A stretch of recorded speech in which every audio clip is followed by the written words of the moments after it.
Otro aspecto muy importante de esto es la cuestión del maestro. Obviamente el proceso de enseñanza-aprendizaje no es solamente del aprendizaje, está la parte docente. ¿Qué hacemos nosotros para poder hacer que este proceso sea mejor?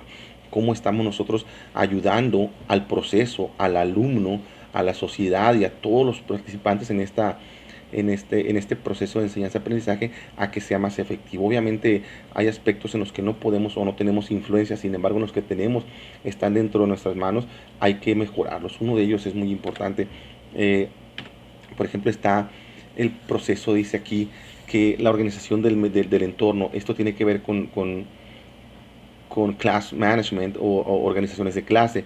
¿Cómo organizas una clase? ¿Cómo pones a tus alumnos a trabajar en el espacio? A eso me refiero, ni siquiera a la forma de cómo lo hacen. Obviamente tiene que ver con eso. Por ejemplo, si tenemos niños que son muy buenos en matemáticas, si tenemos niños que son muy buenos en biología, pero el matemático no entiende la biología y el que entiende la biología no entiende las matemáticas, sentar a estos niños juntos pudiera ser una forma de ayudarlos. Ellos ven en sus iguales una forma, o quizás tienen un mejor acercamiento con estos niños que con el propio maestro. A veces los maestros no les damos la confianza suficiente a los alumnos para que puedan acercarse a nosotros. Sin embargo, si tenemos las habilidades de ponerlos y de identificar primero quiénes son por sus características de aprendizaje y ponerlos en grupos diversos, no solamente, por ejemplo, los matemáticos con los matemáticos, los biólogos con los biólogos o los músicos con los músicos, los separamos y de esa forma delimitamos mucho de lo que pueden aprender. Entonces, si los ponemos en mi opinión, mixtos, podrían ayudarse unos con otros. El aprendizaje de los iguales es parte de lo que la sociedad hace. Aprendemos de las personas iguales a nosotros, de las personas diferentes a nosotros. Entonces, cuando me refiero a un igual, me refiero a personas de su edad. Y de diferente me refiero a las cuestiones de las teorías del aprendizaje, perdón, de las inteligencias múltiples. Entonces, ¿cómo hacemos esto? Bien, organizamos seat arrangement, las sillas, las butacas, de forma de que puedan interactuar o no interactuar en ciertos aspectos, ¿no? Entonces, esto es parte de lo que nos ayudará. Otra parte muy importante, y eso creo primordial, y incluso el tema anterior se puede incluir dentro de este, es el lesson planning, la planeación de clase es algo muy importante porque ahí nosotros vamos viendo desde el principio de la clase hasta el final qué es lo que va a suceder, lo que nosotros creemos que puede suceder, los materiales que vamos a utilizar, el tiempo necesario, cuáles son los requerimientos o las necesidades de nuestros alumnos para, para enseñarles algo. Entonces, todo esto nos invita planear las clases, por ejemplo, la información, las actividades, el conocimiento, cómo entregarlo, cómo organizar las actividades, cómo entregar la información, cómo manejar el conocimiento, qué quiero que ellos hagan, entre comillas, aunque es algo que supuestamente ellos tienen que querer, pero qué es lo que yo necesito, que yo estoy pensando que ellos hagan, cómo quiero que lo hagan, a qué momento.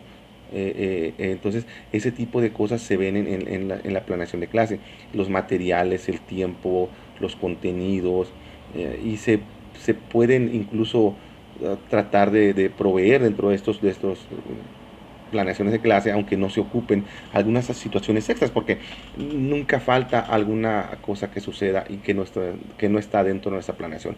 Es muy importante que estemos de acuerdo con eso, con nuestro plan pues, de trabajo. Obviamente el organizar a las personas también es una parte importante, lo mencionábamos atrás en el manejo de clase, cómo organizar a las personas, cómo las pones en grupos o cómo las pones en actividades individuales. Eso tiene que ver con los objetivos que tengas de lo que estás enseñando. ¿Quieres que aprendan a hacer algo?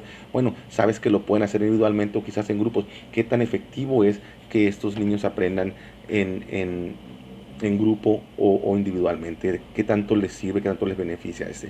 Son cosas que tenemos que ver y que son de suma importancia. El, el llevar esas teorías a la práctica es mucho más complicado que platicarlo aquí. De hecho, platicarlo aquí es complicadísimo porque viene una lluvia de ideas a tu cabeza que de repente parecen de un tema y son de otro. Sin embargo, se entrelazan, ¿no? Llevar estas teorías a la práctica necesita de mucha práctica, obviamente, y de mucha voluntad del maestro. No es algo que suceda solo por leer las teorías, no es algo que suceda solo porque alguien me lo dijo, ¿no? Tengo que tener la voluntad de hacerlo, obviamente tener el conocimiento previo de lo que son esas teorías y sus métodos para poderlos aplicar de la mejor manera. Uno de los elementos importantes dentro de la enseñanza-aprendizaje, el proceso de enseñanza, los maestros tienen que conocer muy bien lo que están enseñando, obviamente dominar los temas, pero los contenidos son algo importante relativo a esto, ¿no? Los contenidos escolares se pueden definir como el conjunto de formas culturales y saberes que integran las relaciones sociales del contexto, que son presentadas y ayudan a organizar las actividades pedagógicas con el objetivo de crear y recrear el conocimiento del educando. Estos contenidos deberán ser pertinentes a las necesidades del alumno en su desarrollo académico. Sin embargo, el uso de un solo de estos tipos de contenidos, existen varios, podría ser de alguna manera una limitante en dicho desarrollo académico. Creo que el integrar elementos, como hemos venido diciendo en otras ocasiones, de varias teorías o tipos de elementos nos va a ayudar a crecer, ayudar a los alumnos a que tengan mejor percepción de todo esto. En general, mi práctica docente trato de que los aprendizajes sean significativos. Ahorita vamos a describir a los aprendizajes y cuáles son, pero creo que el enfoque que le doy a mis clases son de tipo significativo, donde busco que los alumnos relacionen los conocimientos previos con las actividades de su día a día o con las actividades que tienen que ver en la escuela, en las diferentes carreras que se estudian. Algunos de los tipos de contenido se pueden definir en actitudinales, conceptuales, procedimentales y factuales. Son diferentes formas en las que están diferenciados los tipos de contenido. También existen los contenidos escolares y de aprendizaje memorístico, que usualmente no son significativos. El aprendizaje se da por asociación y es tradicionalista. Estos son métodos más antiguos, creo, como aquellos del tipo conductivismo, y pues es relativamente poco el beneficio que aportan, ¿no? Los contenidos también escolares pueden ser de tipo significativo, donde son más sustanciales, se puede incorporar el conocimiento previo, adquiere significado para el sujeto a partir de su experiencia con esos previos conocimientos, y requiere que el alumno posea estos conocimientos para que los relacione a los nuevos. El aprendizaje aquí es sistemático y organizado, hay una estructura muy muy concreta para seguir en este formato. El aprendizaje significativo como tal requiere algunas condiciones para su existencia. Por ejemplo, la relación con el conocimiento previo del alumno tiene que ser sustancial, no arbitraria, tiene que haber disposición por parte del alumno y que sea tener motivación y actitud por aprender. De parte del docente deberá conocer las motivaciones de sus alumnos, las necesidades y todos los aspectos que se mencionaban antes.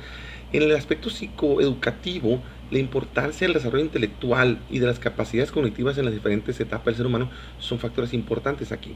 Los contenidos con significado lógico para el alumno ayudarán a que éste les relacione con actividades que él encuentra pues importantes, y así las pueda adquirir y de veras mantenerlas en su memoria. También están las de tipo razonamiento moral. ¿Qué es esto? Esto tiene que ver con las cuestiones de las conductas. Obviamente las conductas de las personas tienen algunos pros y algunos contras, ¿no? Las conductas son deseables o indeseables, buenas o malas, según la perspectiva de las personas. Obviamente tiene que ver con los contextos sociales, ¿no? Pero según Piaget, este tipo de conductas se desarrollan a la par con el crecimiento intelectual, cosa que estoy en desacuerdo, porque por ahí creo que comentaban en la clase que hay personas que tienen un gran desarrollo intelectual y sin embargo son mentes maestras en la creación de cosas negativas. Son personas malas, por decirlo así, pero que su intelecto es enorme, muchísimo mejor que el de muchas personas. Por ahí algunos ejemplos de personajes en las guerras, ¿no? De gente que ha tenido la capacidad de hacer grandes cosas, pero las hace en un aspecto negativo, ¿no? Entonces eso tiene eso que dice Piaget, y estoy en desacuerdo con eso. El desarrollo moral, según Kohlberg, se establece en 3 niveles. El preconvencional, donde el niño, básicamente en esa etapa de la niñez, se condiciona a lo que dictan los adultos. El adulto dice esto es bueno y el niño dice esto es bueno. ¿Por qué? Porque lo aprende así de las personas más grandes que con más experiencia, él sabe que pueden ser cosas reales, ¿no? Entonces, el convencional se sujeta a lo que dicta la norma social, lo que dice la sociedad que es bueno y que es malo. Y está el posconvencional, el cual la moral se determina por valores universales y principios que pueden examinar las reglas y discutirlas críticamente. Esto es decir, algo como ya conozco lo que dijeron los adultos, ya conozco lo que dice el contexto social, ahora yo soy capaz de criticar estas reglas o estos parámetros morales y decidir qué es bueno y qué no es bueno. Entonces, este tipo de contenidos ayudan mucho también al crecimiento cognitivo e intelectual del niño. Creo que estos tienen mucha influencia, ¿no? Es cuestión de estudiarlos más a profundidad, verlos y escoger lo que sea mejor para sus alumnos. Obviamente, creo que los más nuevos son los que han tenido, los que tienen mejores recursos para este tipo de situaciones. Otro de los temas que abordamos fue el del conductismo y la revolución cognitiva. Esto está relacionado obviamente con el proceso desde cómo evolucionó evolucionaron las teorías del aprendizaje desde lo primordial básico que era el conductismo, las reacciones humanas a los estímulos, hasta lo que hoy en día vemos como comprensión cognitiva, como el cognitivismo y constructivismo, ¿no? Entonces, la primera que vimos es el conductismo, que básicamente enfoca su fundamento en el estímulo-reacción. Eso es lo que básicamente sigue la teoría del conductismo. Watson decía que el aprendizaje es un sistema de respuesta a estímulos asociados a los que se es sensible. Existen varios autores que tienen definiciones para esto, pero esta es una de ellas, de las más importantes. También tenemos el neoconductismo, que básicamente tiene la misma estructura que el conductismo. La diferencia es que en este caso el neoconductismo toma en cuenta las influencias del entorno, cómo reaccionamos a lo que el entorno ofrece también, no solamente al estímulo directo de las personas. Por ahí Skinner explicaba que la conducta del individuo como resultado de las condiciones del entorno. Estos resultados fisiológicos utilizan técnicas de reforzamiento para hacer que una conducta algo habitual. Esto es el neoconductismo. También tenemos el condicionamiento operante social. Este es un poco más interesante ya a medida que van evolucionando. Este ya nos deja la pauta de hacer procesos. Por ejemplo, básicamente sigue funcionando con el reforzamiento de estímulos, pero en este caso es reforzamiento y respuesta. Por ejemplo, el aprendizaje es igual a reforzamiento y respuesta. Entregamos al alumno un material para que haga un trabajo, se le retribuye por eso con un estímulo y se le pide que dé un paso más. También se le retribuye por ese paso más. Asimismo, se le puede pedir que haga otro paso más y otro paso más y seguirle dando estímulos. Entonces, esto puede crear una conducta operante que no es necesariamente un proceso cognitivo. Sin embargo, como mencionaba en un video anterior, el proceso de operante puede contener mucho conocimiento si sabemos aplicar técnicas para esto. Por ejemplo, enseñarlos a hacer alguna cosa, no solamente mecánicamente, pero por pensamiento. Es algo que puedes hacer con los alumnos. Les vas enseñando diferentes procesos a través de un modelo de conducta, de una forma de operar. Entonces, esto puede ser bastante interesante. Decía Skinner que el refuerzo, como la inserción de un comportamiento determinado, presentando consistentemente refuerzos positivos o negativos al actuar de conductas determinadas. Así definía el condicionamiento operante y social. Los mismos autores que comenzaron con alguna de las teorías van evolucionando también ellos en su percepción de las formas de aprendizaje. También tenemos el aprendizaje social, que básicamente, según Bandura, es la conducta humana es aprendida, no es innata. Gran parte del aprendizaje es asociativo y simbólico. ¿Qué se refiere a esto? Que asociamos lo que sucede a nuestro alrededor con los símbolos que tenemos en los conocimientos previos, y de ello creamos un nuevo conocimiento. Básicamente la estructura de esto es que el aprendizaje es igual al entorno más los procesos de aprendizaje, y que pueden ser variables. Obviamente esta variabilidad depende de los contextos de la sociedad o del entorno, ¿no? Dice que se aprende de la interacción de otros individuos y el entorno por medio de observación de conductas imitables por el individuo. Esto es, que lo que veamos hacer a los demás lo vamos a hacer nosotros. Entonces, esto es el aprendizaje social. Tenemos también el aprendizaje sociocrítico, que es igual a educación, es igual a reflexión de necesidades o la necesidad de autorreflexión, más la fusión de procesos culturales con la educación misma. Entonces, consideran aquí Vygotsky, que es uno de los principales postulantes de esta teoría, dice que la conducta humana es exclusivamente humana, resultado del aprendizaje social. Aquí él delimita mucho la diferencia entre los experimentos que se hicieron con animales, compararlos con las cuestiones humanas, ¿no? Entonces, resultado del aprendizaje social, de la interiorización de signos sociales, de la cultura, de las relaciones sociales. Entonces, el hecho de que muchas ocasiones se considere o se compare a algunos animales con personas es complicado para este autor, lo ve diferente. Dice, el aprendizaje sociocrítico concibe la educación como un modelo de enseñanza con necesidades de autorreflexión por parte de los educandos, que sean capaces de fusionar los aspectos culturales con la educación misma. O sea, la presentación de la enseñanza, verlos con la cultura, con el contexto. Entonces, buscando la autonomía de un proceso educativo, que sean capaces ellos solos de hacer las cosas también, ¿no? Dice, el aprendizaje que existe en el individuo de manera natural, existe en el individuo de manera natural y también formativa. Eso es con respecto al aprendizaje sociocrítico. También tenemos el aprendizaje significativo. ¿Qué es esto del aprendizaje significativo? Bueno, aquí Ausubel es uno de los principales expositores de esto y dice que el aprendizaje es igual a la instrucción más procesos cognitivos. La instrucción son los significados relacionados con el alumno y los procesos cognitivos permiten la comprensión de la instrucción, la cual se vuelve útil al individuo. El aprendizaje significativo, considera Ausubel, crea una identidad del individuo con el conocimiento. Esto es algo único en él, pues obviamente el conocimiento es general, pero su experiencia o su relación con la identidad del propio individuo será diferente. Pero al mismo tiempo de que es individualizada, pertenece a un contexto social. Entonces, eso lo hace significativo, que significa algo para él, pero también significa algo para los demás. Y no se refiere solamente a la palabra significa, sino a la relación que le damos a los hechos que están en el mundo exterior, en la sociedad, en los contextos, con lo que nosotros sabemos y aprendemos.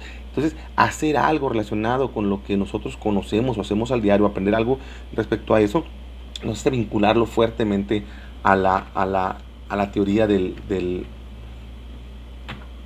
aprendizaje significativo. Son las teorías, una descripción rápida de lo que son. Decíamos que está el conductismo, neoconductismo, el condicionamiento operante social, el aprendizaje social, el sociocrítico y el significativo.